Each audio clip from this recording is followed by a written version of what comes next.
जय जगन्नाथ सांग मैंने ओडिया सुख संसार चैनल को आपण को बहुत बहुत स्वागत। मेष राशि एप्रिल मासटी आपणकर किपरि रहिबो ग्रह गोचर अनुसार आपणकर कैरियर आर्थिक स्थिति दाम्पत्य जीवन शिक्षा प्रेम स्वास्थ्य सब किपर रहिबो एवं एही मासरे आपण को केउ कार्यटी आपण जदि करिवे ताहा आपणक पई शुभ परिणाम देबो।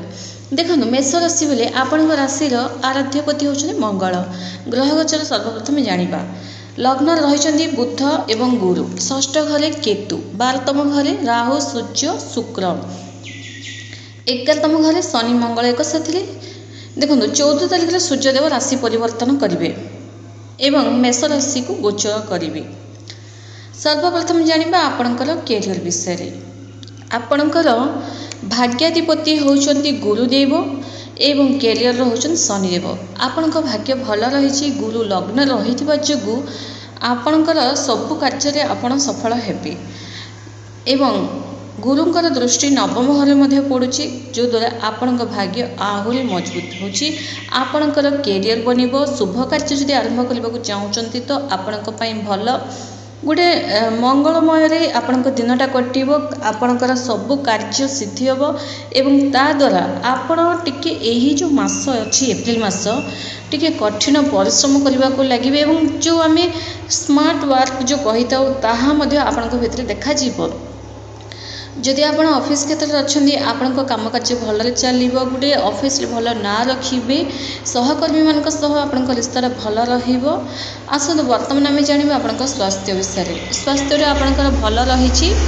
देखो स्वास्थ्य 23 एप्रिल पर स्वास्थ्य टी आपंकर माने लोक माने टेंशन देखा स्वास्थ्य टी असुविधा देखा स्वास्थ्य केवे 23 एप्रिल पर कारण 23 एप्रिल को मंगल राशि परिवर्तन करे आपणकर 12तम घर को जीवे तो 23 तारीख पर आपणकर स्वास्थ्य को आपण जुकी चाहे चलवा को पड़ो टिके खाइबा पीवा उपरे ध्यान देवा को ही पड़ो।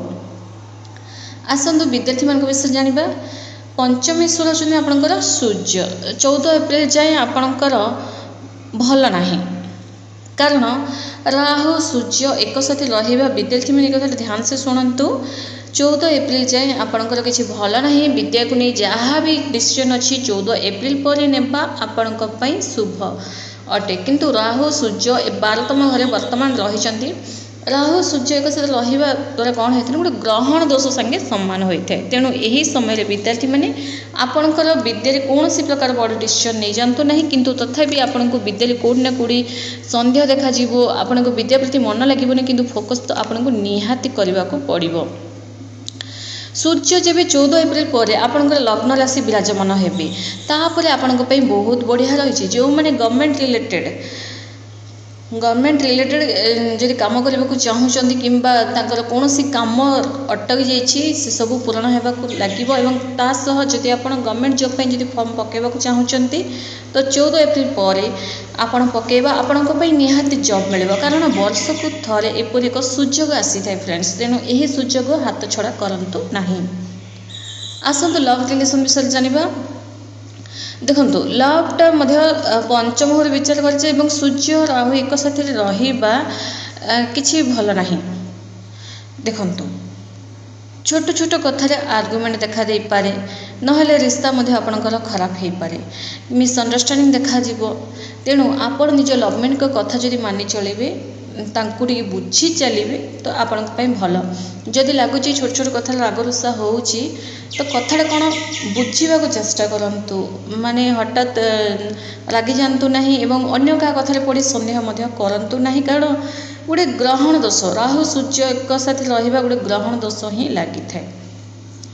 आसन दाम्पत्य विषय जानिबा देखंतु सप्तम घर विचार कर जाए सप्तमेश्वर आपणकर होचंती शुक्र 12तम घरे रहिछंती शुक्र 12तम घर रही पुणी राहु सूर्य एक साथ रही देखो लंबा यात्रा जोग रही आपणकर आपण किसी गोटे निजर फैमिली फंक्शन को जापारती कि दूर यात्रा किंबा धार्मिक यात्रा को आपण जापारती गोटे लंबा यात्रार जोग बनुची आपणकर भल रही शुक्र 12तम घरे रहिबा किछि परिणाम शुभ फल ही प्रदान करथांती। घर किसी इलेक्ट्रोनिक्स जिनस आप किनीपारती किंबा दाम्पत्यों भितर जहाँ भी मिसअंडरस्टैंडिंग थिला से कथार समाधान आप करिपारती। एवं मेष राशि यही जो मासटी रही आपणक पई किछि क्षेत्र रे किछि ग्रह गोचर अनुसार कहूँ किछि क्षेत्र में आपण को किछि शत्रु माने परास्त करने को चेष्टा करिपारती। शत्रु माने आपण को देखि अहंकार मध्य करिपारती। तेणु आपण जेते जागृत हो रहिबे आपणक पई भल। खास करी 23 एप्रिल पर निजर स्वास्थ्य को कौन सी प्रकार टेंशन दिंतु नहीं। ये जो मेष राशि वाले एप्रिल मसरे आपणकर संतान सुखर जोग मध्य रही भल रही। चाकरी जोग मध्य रही किसी शुभ कार्यर जोग मध्य रही। निज भाई भौणी सह आपण रिश्तार बढ़िया रहिबो।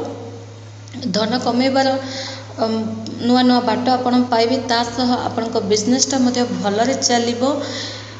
एवं आउ गोटे कथा जानी रखु मेष राशि वाले जदि कौन डॉक्यूमेंट्स रे आपण जदि सिग्नेचर दौरान तो भाभी चिंती कि सिग्नेचर देवा आवश्यक। जमी टिके आगे कहली किछि लोक आपण को देखि अहंकार मध्य होती जेलस होती आपण को सबू जगार परास्त करने को चेष्टा करथांती।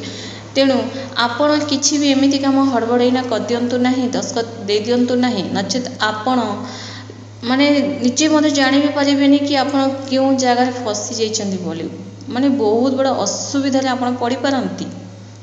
जदि आपण न भावी चिंती कि न पढ़ी कि जदि कौनसी डॉक्यूमेंट्स रे जदि आपण सिग्नेचर दियंती। एवं ता सह विद्यार्थी माने 23 एप्रिल आगु मंगल जेबे राशि परिवर्तन करिबे स्वास्थ्यकृत जोगी चाहि चलिबे। एवं विद्यार्थी माने शनिदेव 11तम घर रही तो बहुत माने भल रही। जेबे सूर्यदेव मध्य राशि परिवर्तन करेंगे या शनिदेव 11तम घर रहा आपण शुभ अटे। किंतु 14 तारीख आगु कौन भी डिसीजन नेबा आपण भल नुहे। मेष राशि वाले कौन करेंगे कि सबकि आपण इच्छा चलू कौन प्रकार असुविधा न हो। देखो यही जो मास क्या सहित कली झगड़ा करूँ ना। कि कथा आपण सामना को आसिले टिके आप नीरव रुहतु। भल समय आसला जाए टिके अपेक्षा करूँ। कारण भल समय जब आसी था से आपड़ जब जहाँ भी करते ना भाग्य मध्य पूरा सपोर्ट करता आपणकर ही जययुक्त होता है। आपण हनुमान चालीसा प्रत्येक दिन पाठ करूँ। आपणकर शत्रुनाश हे प्रत्येक दिन जदि संभव प्रत्येक दिन 7 थर लाखा पाठ करूँ। गोटे थर लाखा जदि आप डेली एजाम पढ़ी आछंती तो आउ टिके हनुमान चालीसार पाठटा इनक्रीज करूँ आउ टिके बढ़ातु माने अर्थात 7 थर लाखा पाठ करूँ। एवं 7 थर से गोटे स्थान ही बसी पाठ करवा आवश्यक। एमती नुहे चलिकी बुलिकी किंबा किसी रोषे करिकी पाठ करदे माने गोटे जमीती मतलब कंप्लीट कर एमती नुहे। गोटे ध्यान रे रखी ठाकुर को तांकर फोटो अच्छी तो भल फोटो नाही तो किणिक आणतु। जदि आपण किणवा इच्छा नाही तो निश्चित भाव में चित्र मन भितर ही रखिकी आपण हनुमान चालीसा 7 थर पाठ करूँ। आपणकर शत्रुनाश हे। आपण को जो परास्त करने को चाहूँगी आपणकर केही किछि बिगाड़ी पारिबे नाही। धन्यवाद।